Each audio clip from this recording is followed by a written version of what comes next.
बिस्मिल्लाहिर्रहमानिर्रहीम नहमदुहु व नुसल्ली अला रसूलिहिल करीम अम्मा बाद। मुअज़्ज़ज़ सामीन किराम, उम्मीद है कि आप सब खैर आफियत से होंगे। परसों एक वीडियो बनाई गई थी जिसका उन्वान था बिलाल नाम रखना कैसा है, क्या बिलाल नाम रखना सही है। अल्हम्दुलिल्लाह उस वीडियो को काफ़ी लोगों ने पसंद किया है और उसी वीडियो पर और लोगों ने कमेंट्स भी किए हैं। तो आज इस वीडियो में उन लोगों के सवालों के जवाबात दिए जा रहे हैं और जो जो माना उन्होंने मालूम किए हैं उनके नामों के मायने बताए जा रहे हैं। तो चलिए हम वीडियो को शुरू करते हैं। एक साहब है जिनका नाम है इमरान।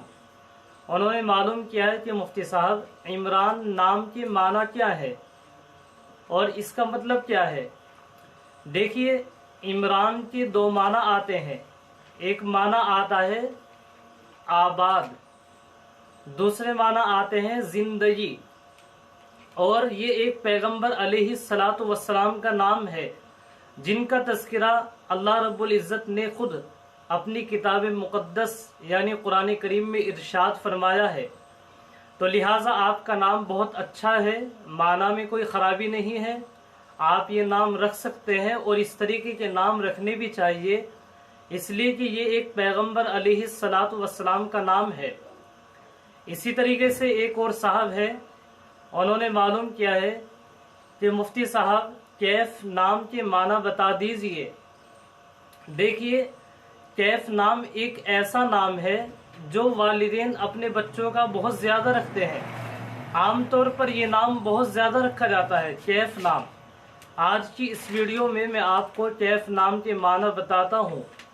देखिए, कैफ नाम के बहुत सारे माना आते हैं। एक माना आता है मस्ती, दूसरे माना आते हैं नशा, और एक और माना आते हैं सुरूर यानी खुशी। यानी इसका मतलब ये हुआ कि इंसान अपनी मस्ती में मगन हो जाए, उसको कैफ कहते हैं। यानी कैफ के माना ये होते हैं। लिहाजा ये नाम रख सकते हैं, बड़ा अच्छा नाम है, कोई ख़राबी भी नहीं है नाम के माना में। तो लिहाजा आप सबसे ये गुजारिश है कि आपको अगर अपने अपने नामों के माना मालूम करने हो तो आप कमेंट्स के ज़रिए से मालूम कर सकते हैं और मेरी वीडियो को आप शेयर करें और इसको सब्सक्राइब ज़रूर करें। अस्सलामु अलैकुम व रहमतुल्लाहि व बरकातुहू।